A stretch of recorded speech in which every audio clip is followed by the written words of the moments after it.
Bismillah ar-Rahman ar-Rahim. Alhamdulillah. Salatu wassalam ala Rasulullah wa ba'd. Assalamu alaikum wa rahmatullah.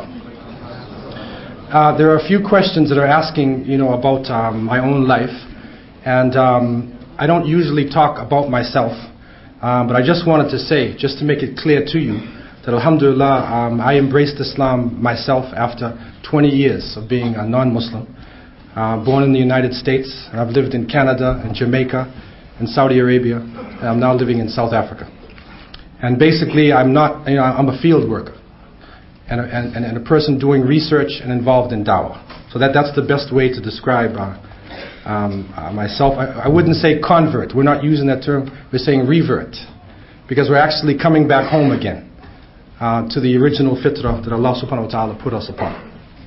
What I would like to say concerning the situation of the Muslims here and some of the questions that I have received after this lecture is that your response to what I have said is similar to responses that Muslims had in Canada, in South Africa, in America, and especially throughout the Western countries. And that is that behind the veil of our outward Islam, we are in a great crisis. And we need to look at this in a positive way. We need to look at it as a challenge to ourselves as Muslims, and not to feel depressed and overcome by it, because it is part of the shaitan's way to try to stop Islam and to put out the light of Allah subhanahu wa ta'ala. Abuse is a reality. And for a long time, there's been denial in our community. There are many people who are crying in their homes, and they're crying for somebody to stand up against this. And if any Muslim comes in contact with abuse, then the Prophet ﷺ has said, "Men ra'a minkum munkaran falyughayyirhu biyadihi." If any of you sees evil, then change it with his hands. فَإِن لَمْ يَسْتَطِيعْ فَبِلِسَانِهِ. If he can't do that, then with his tongue. فَإِن لَمْ يَسْتَطِيعْ فَبِقَلْبِي وَذَلِكَ أَضْعَفَ الْإِيمَانِ. If he can't change it with his tongue by saying something, go to somebody else, do something to stop it, then at least you feel it in your heart, but that is the lowest form of faith. And so I want to open up the lines, especially with the brothers and sisters here in the Islamic organizations, and that those individuals who are interested to set up a social service center, a practical social service center, then inshallah in the future, if Allah gives life, I would be willing to return to sit with the brothers and sisters to go over the details about how to set up a functional social service center. Right now, there are individuals who are in the field. And the organization of ISNA, Brother Abu Hamza, and Sister Shiraz, and others who are standing up, they are handling some of these problems. There are other people in other organizations also. So I would say that some of the questions are so deep, some of the points of discussion are so personal that I wouldn't be able to read these things publicly. It has to be handled by a counselor. And so I would request that you call to the organization of ISNA, and if there are any other social service agencies, they should make themselves known. People who have these skills, they should come forward now to us and to the leadership to try to handle some of these problems.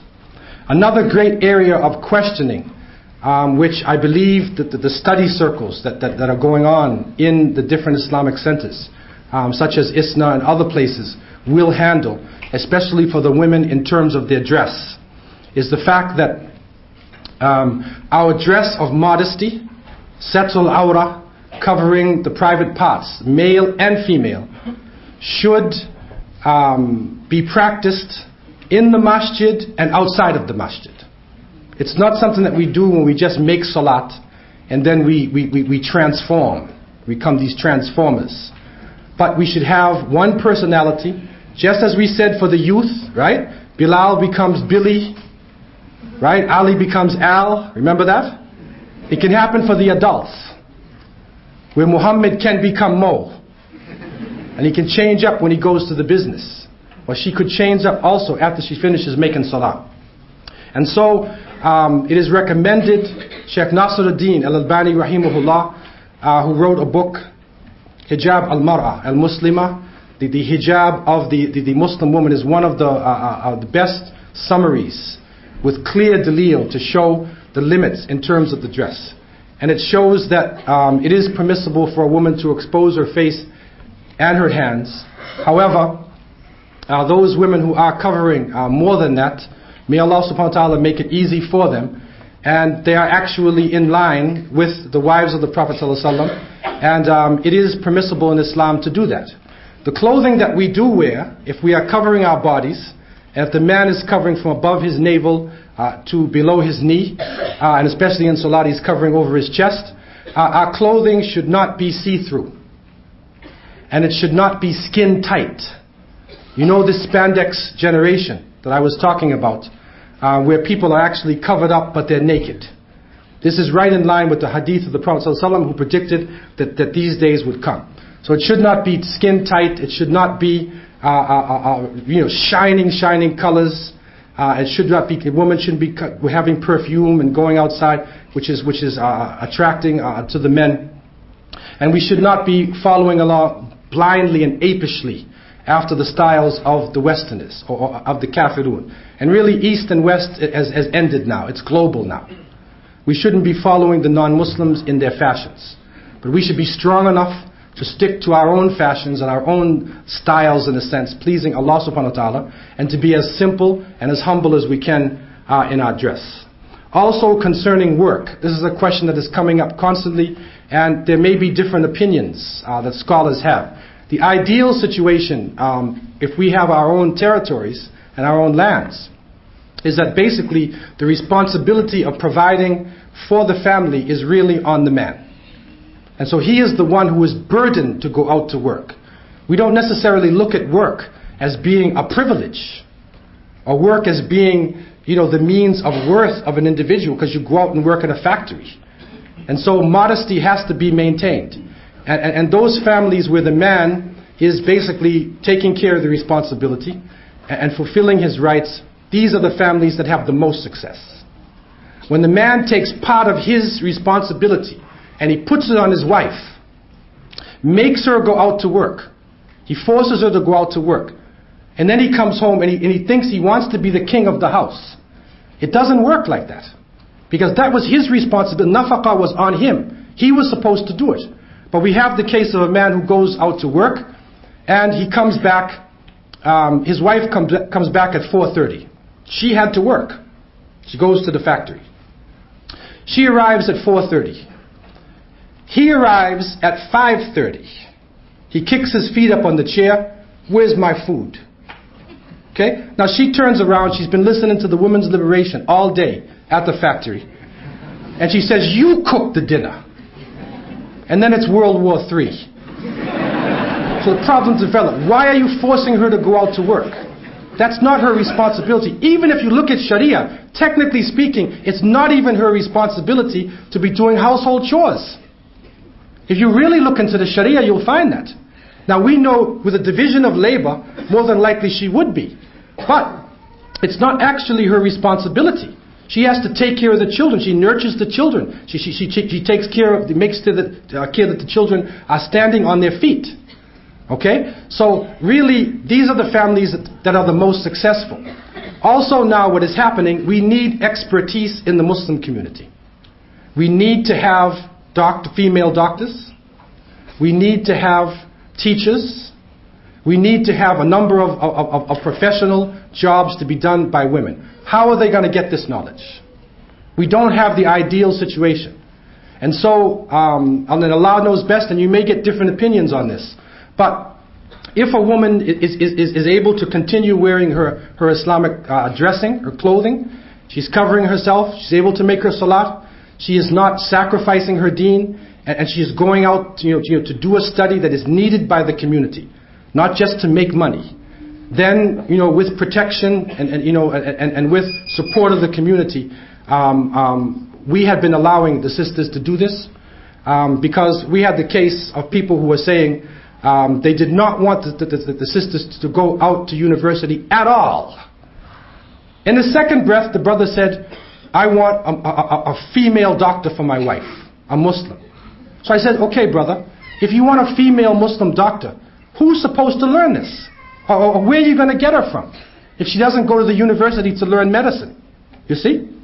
So therefore, we have to use hikmah, and we have to balance ourselves until we move towards the level where we have our own society, our own state. Then our division of labor, can be easier for us because we will have this type of setup.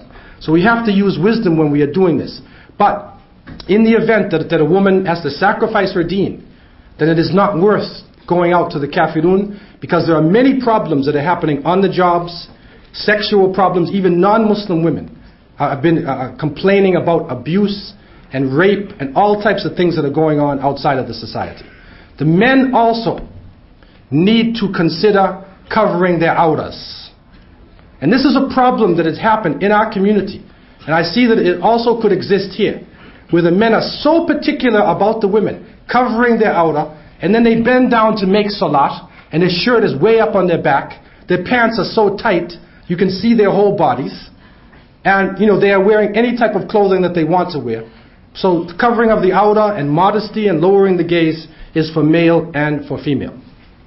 Concerning the government in Afghanistan and in any part of the world, I would recommend that you get somebody from Afghanistan or somebody who's been in Afghanistan to answer this question for you. Because it is not fair for anybody to make a comment about Muslims if you don't have direct information. You'll hear positive, you hear negative. We used to say in America, though, that if the CNN, if those people in so-called authority are against you, then you must be doing something right. You must be doing something right.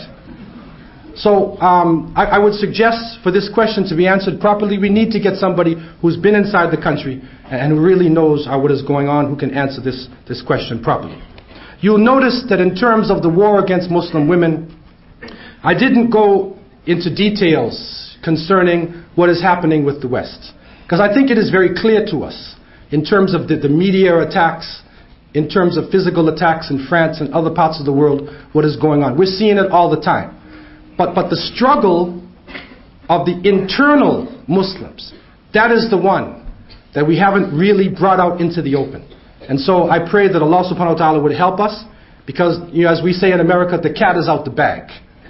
And so we need to now deal with this situation and come away from denial and try to stay as close as we can to the sunnah of the Prophet ﷺ. And we have to ask Allah to forgive us, because we're living in, as mustada'afin, we are living outside of an Islamic state, and we are in a state of weakness. And we have to ask Allah to make it easy for us, that we can move closer and closer toward the Sharia. In terms of the praying of the women inside of the masjid, this is a question that has come up. And a number of people have asked about this. And we have in South Africa, and I don't know if it's here too, there are some masjids who don't even have a space for the women to pray inside of. And really the Prophet ﷺ said in a number of different hadiths, لا تمنعوا نساءكم مساجد وبيوتهن خير لهن, or كما قال عليه الصلاة والسلام. This riwayah comes in many different ways. Do not prohibit women from coming to the masjid, but their homes are better for them. Now some scholars will just give you the second part of the hadith, and they say their homes are better for them. Okay? But it is saying don't prohibit them from coming to the masjid. Now, we don't have time to go into details, and the classes can handle the details. But the key point is, the asl is, the masjid, or the basis is, the masjid should have a place for women. And if there is peace in the land, if it is possible for them to come out, they should be able to come out, to enter with their own entrance, and to have a place in the masjid where they can pray. And especially in these countries, it is preferable for women to go sometimes to the jama'ah, to hear the khutbah, to come around Muslims, because our homes are no longer islands of Islam. That television, that one-eyed beast inside of the house is actually making our homes like like places of kufr, of disbelief. If, however, there is fitna, if there is danger in the land, if there is some force, some evil, which can harm the faith of the women, or put them in danger, then it is permissible for the leadership to ask them to stay home. And we see this in the time of Umar ibn al-Khattab, and you'll see it in some other points in Islamic history, but the basis is they should be allowed to go to the masjid, and if it's possible to have classes in the center, right, it is fairly peaceful, it seems to be fairly peaceful here in this city, then it is encouraged that there are as many activities for the sisters as possible so that they can be educated and they can be part of the Islamic movement, and especially in da'wah, sisters should be trained in the da'wah as well. Because if a woman accepts Islam like last night, who's going to teach her? The brothers?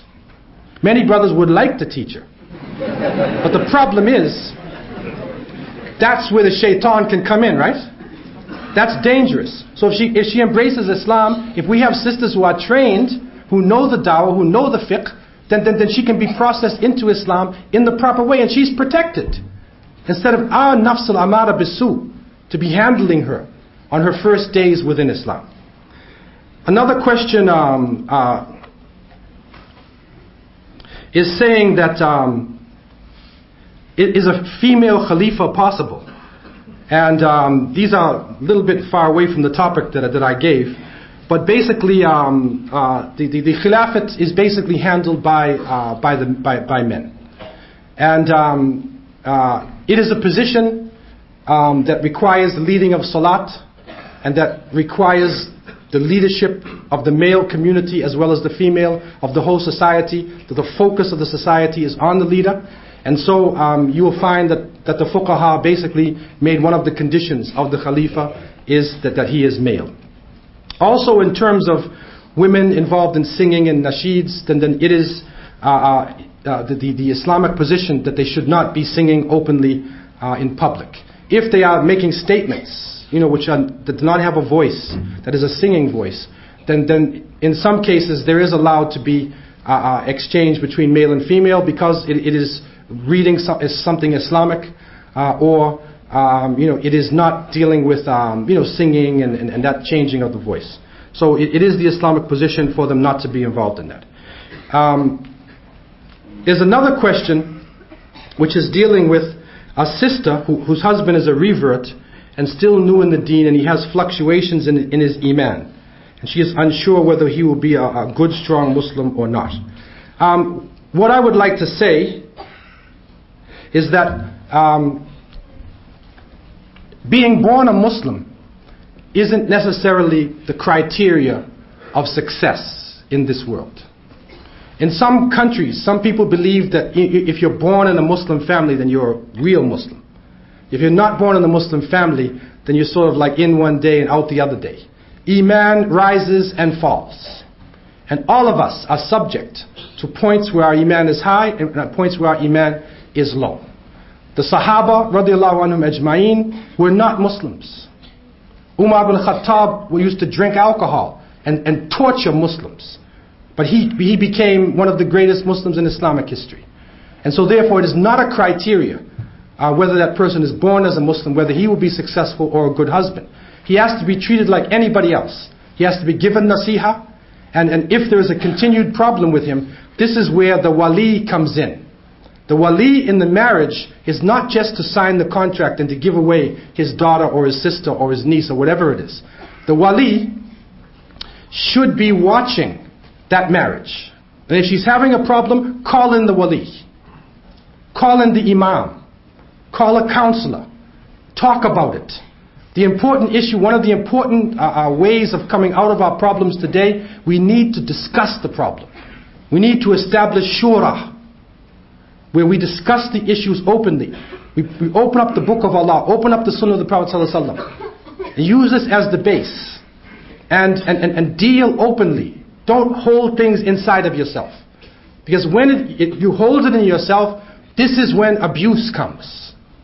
And this is when the shaitan, wal-iyadu billah, gives the person more strength to do evil, because you don't stand up to that person. You have to stand up. Allah is the one who controls life and death.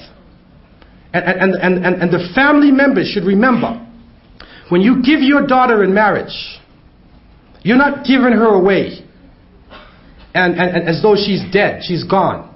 This is in Hinduism. They put the dot on the head and they're gone. This is not our concept.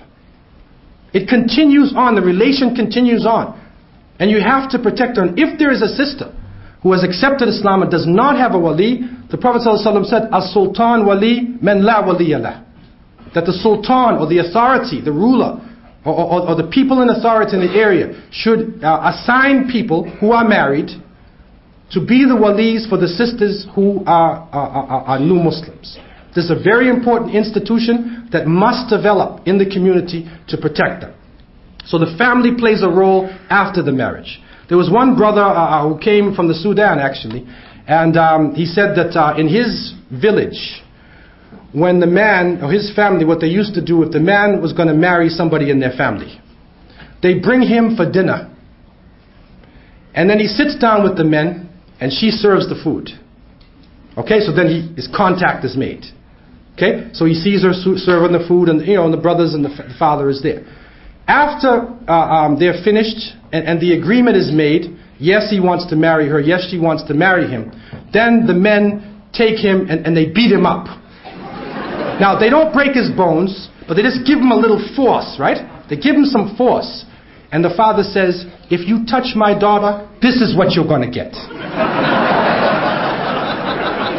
So he never forgets. He never forgets for the rest of the marriage.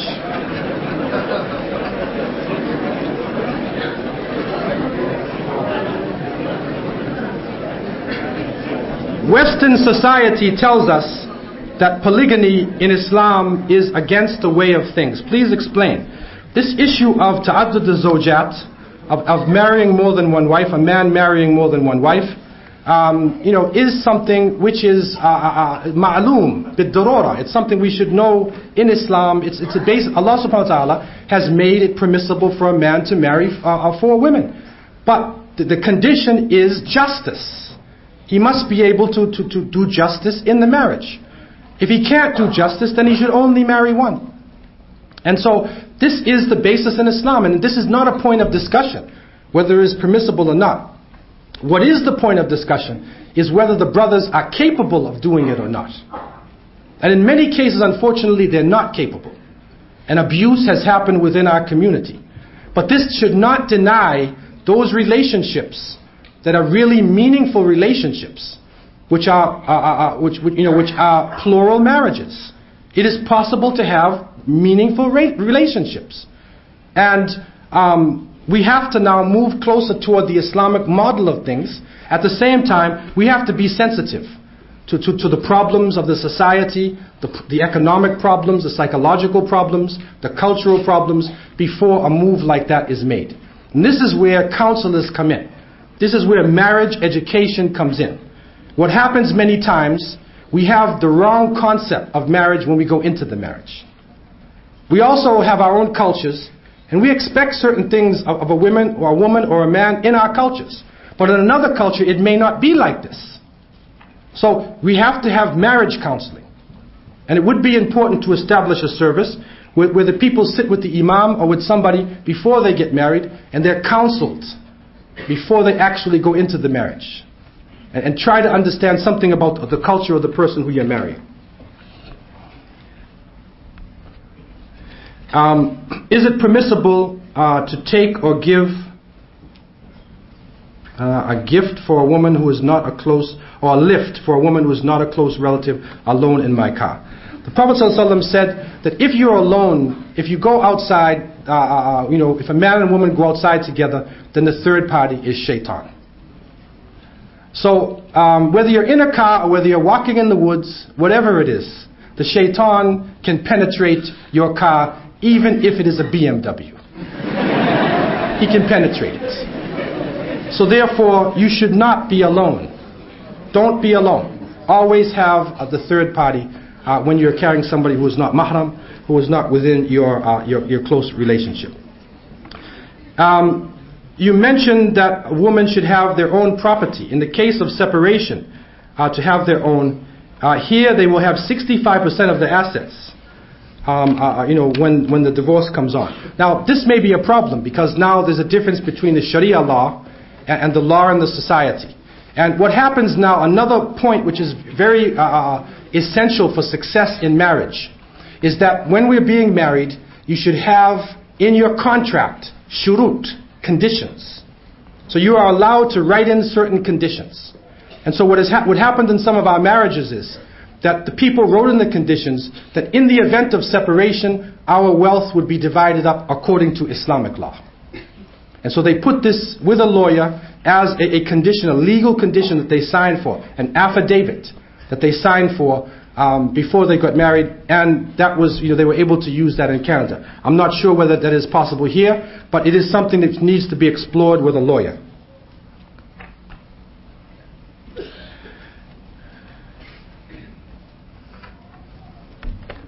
Okay, there is another question that is saying, you said that one should not make a joke of divorce. What happens if a husband and wife act in a drama together? In a scene, the husband divorces his wife. Please. That's the first time I ever heard that one. Maybe this is Australia. It's allowable in Australia or something. I don't know. Really, talaq is serious, man. Talaq is serious. And I would even avoid in a drama. Because the hadith is saying, you say it in joke, it's serious. So, if, have somebody else in that drama to be the one you say talaq to. Don't even say it in joke. This is how serious that word is. Another question is saying, how do you stand up against a government, non-Islamic, who is starting a war against women wearing the veil? Are there any human rights associations which Muslim women can refer to help in similar matters? Okay, this is a problem that we're facing. This is where unity is important. And there may be different approaches to Islam. There may be groups that emphasize different aspects of Islam.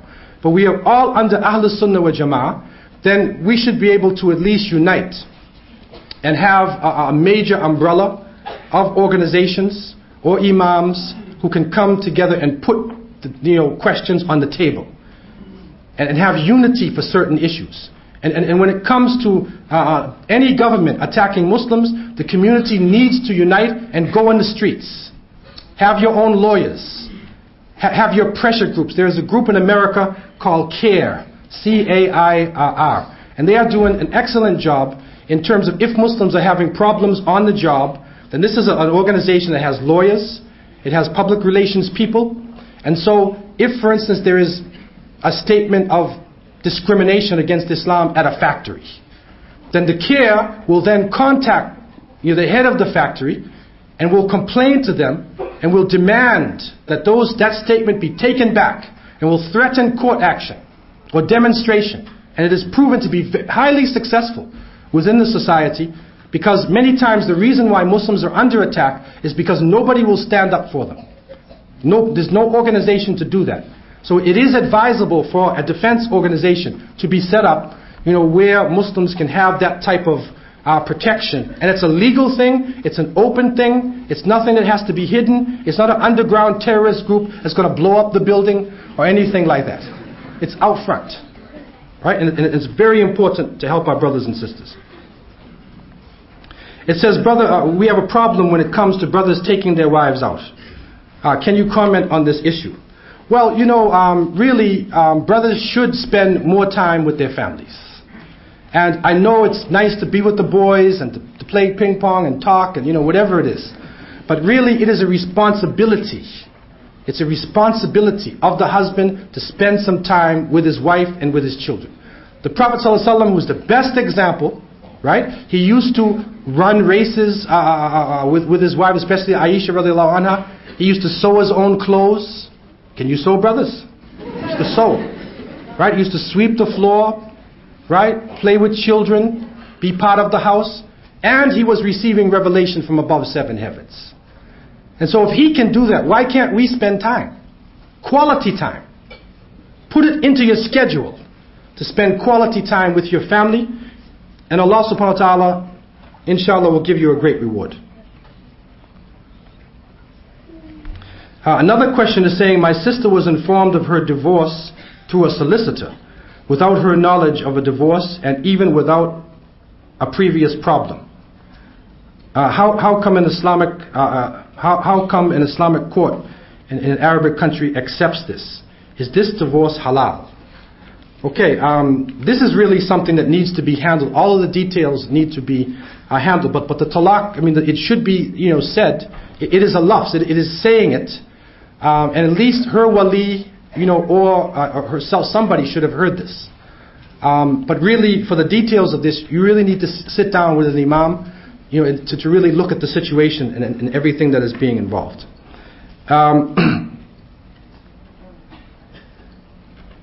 It says, I understand the concept of segregation, but should there be a wall so that sisters can't even see the imam in Jumu'ah?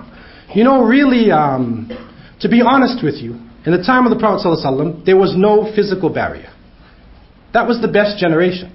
Of course, they had taqwa and self-control. Now, according to the society, some people would have, a complete wall. Some people would have a half one where the sister could see. From the top, she could see the imam, but it covers the bottom, right? In the masjid we had a section where sisters could be totally separated, and we had another half one where if they sit down, they could see the imam, but their bottoms were covered. Okay, that's one way out of it. In one masjid I was in, though, I found out what the problem was, man. Because I was wondering, why are these brothers, pushing this issue? We were in this place called the Jami Mosque, and the sister, somebody who's here from Toronto, knows what I'm talking. She's from the Jami Mosque. You see it tonight. And so the mosque was a church before, and the sisters section was high up on the right, way up. Okay, and so the qibla is this way. So the brother said to me, brother, you got to put up a veil on top of that. Cover it off. It's a fitna. So I said, okay, it's a fitna. The qibla is that way, man. You're telling me that it's a fitna, right? Then one day, I came and I saw him sitting on the stairs looking up at the sisters. Okay? So the problem was, his qibla was upstairs.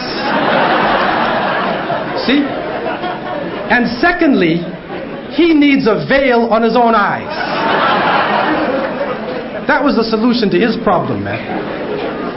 You see, so many times what we do, we sort of like, we blame the sisters for everything. Brothers, lower your gaze, man. Lower your gaze.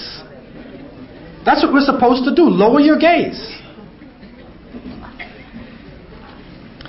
Another question is saying, brother, what character akhlaq should we look for in a man to ensure we won't be oppressed by them after marriage? It's important for the wali, or somebody, whoever's responsible for the sister, to really sit down with this brother who's about to be married and have discussions with him. And it is allowed with a chaperone or a third party, even for them to go somewhere and to talk, as long as somebody else is there, once the intention is made. Now, from country to country, it might vary. But some of the Sahaba, there's reports the Sahaba were even allowed to, one, he hid behind a tree and he watched her, cleaning and cooking and stuff like that. So some contact is allowed. But, one of the things that we did is that, we had enough discussions that we saw, the person who was the wali disagreed with the brother. And in disagreement, when he starts arguing with you, then you start to see something about his personality. Because many people can be very nice and calm, but when you disagree with them, they change. So that needs to be checked out. The person's history needs to be checked out, right? And you can't just say, oh, mashallah, tabarakallah, his hair is so nice and he says the hadith so nice. You can't do that, yeah? Because you don't know the person's background. The Prophet ﷺ said, al-ajala min ash-shaytan. Haste is from the devil. So therefore you need to have, before you're getting married, you need to check out the history of the male and the female. Even now, and I'm sorry to say it, we need to check out each other's medical history. You have to take blood tests, man. Unless you know that family completely. Because unfortunately with HIV being around, it's spreading all over the place. And I had a case, this is a real case, where the brother was out in the dunya and he was, playing around and everything, and then he became Islamic. And then he was telling everybody, your pants is too low and your beard, and he was the model Muslim brother now. Okay? And then he comes to me and he said, Brother Abdullah, and he was a doctor. This is the fitna and the test that he was under. He said, when I was out in society, I contracted genital herpes. He had herpes, okay, which is contagious. And he said, but I want to get married, and should I tell my wife before I'm married? I said, brother, what are you going to do, man? He's going to go all the way and get her, and she's just about ready to say, I do, and he says, oh, by the way, I happen to have a contagious disease. No, he has to, on both sides, you need to be very clear and open with the medical history. And again, this is where the wali comes in to help in the marriage. It says we have lots of resources and organizations in Melbourne. How can we unite these organizations beyond the diversity, and where should the unity start? And as I was saying, it's important for us to have some sort of majlis ashura. And if there are certain issues that affect the whole community, then Ahl Sunnah wa Jama'ah, we need to be able to come together. Even though there may be different emphasis that we have. We're all part of the same ummah. We're part of the millah. And we need to be able to overcome some of the minor differences in certain issues. That doesn't mean that we have to be together in everything, because there are some groups that are more serious about Islam than others. But at some point, we have to realize that we are part of the same ummah. And Allah knows best. In terms of boys and girls being mixed in the classroom, really, when the children are very young, what is generally happening in Islamic schools, when the children are very young, especially like under 7 years old or something, then some of the schools will mix. But once they reach 7, and especially going up by 8, 9, and 10, at that point there should be a complete separation. It doesn't work. It doesn't work. Especially when you're in the teenage phase of life. It does not work.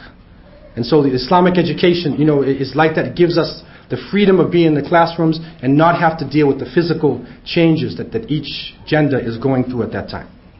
It says, if your husband swears at your parents, what does the religion say about that? Or should you stay with him or not? Of course, he shouldn't be, doing that. It's not necessarily, of course, we have to see the gravity of the situation. It's not necessarily grounds for divorce, but it's a serious problem, and a counselor should immediately come in. Because something is seriously wrong. If he's disrespecting your parents, then how can he respect the woman herself if he disrespects her parents? Because she's part of the parents. And this concept that the woman or the man, or the woman especially, when she's married, he owns her now. Like he owns a horse. That's not Islamic. She's a free individual. She has her rights under the law of Islam. And she has independence in Islam. It says also, my husband always argues about religion. If I get him a hadith, he'll argue until I get him the proof. Okay, it's nothing wrong with him arguing, debating. Of course, it shouldn't be an angry argument.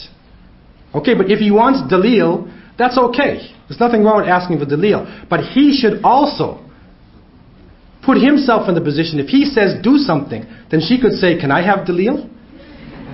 Right? If that's what he's going to do for everything that she's saying. You see, one of the key issues in marriage is understanding.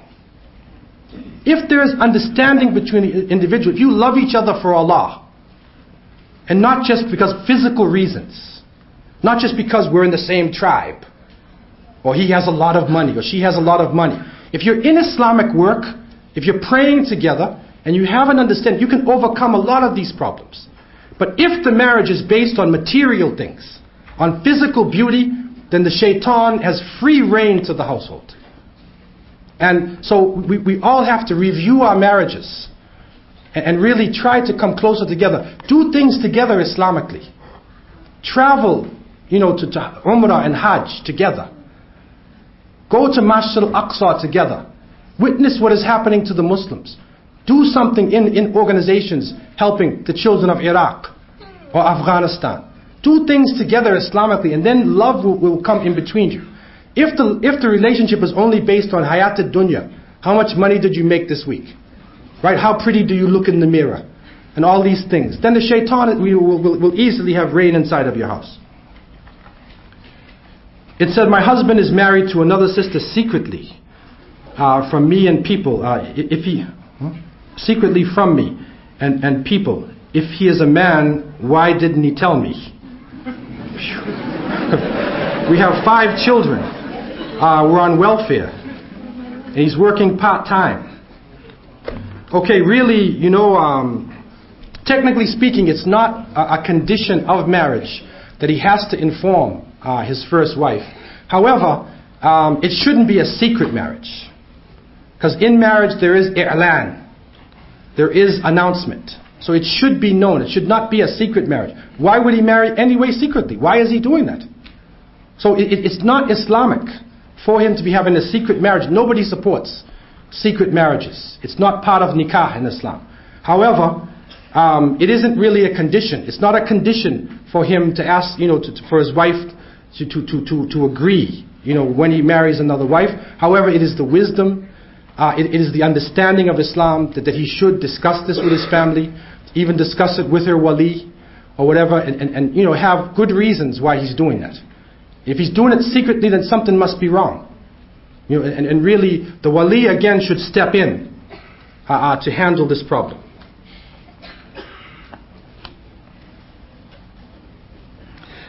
In terms of, there's a sister who knew somebody who recently was abused. And this is where I would advise you to contact the authorities, those in the organizations who are dealing with the Islamic issues. Okay, a lot of the questions are repeating themselves. It says,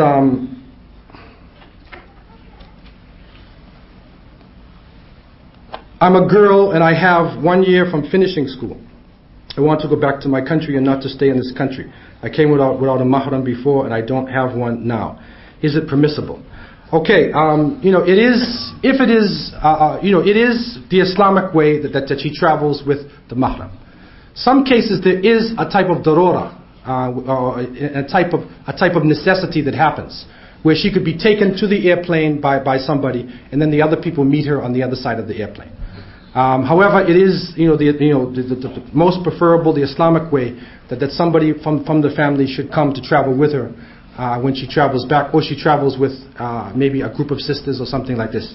This is the preferable Islamic way. Allahu Alam.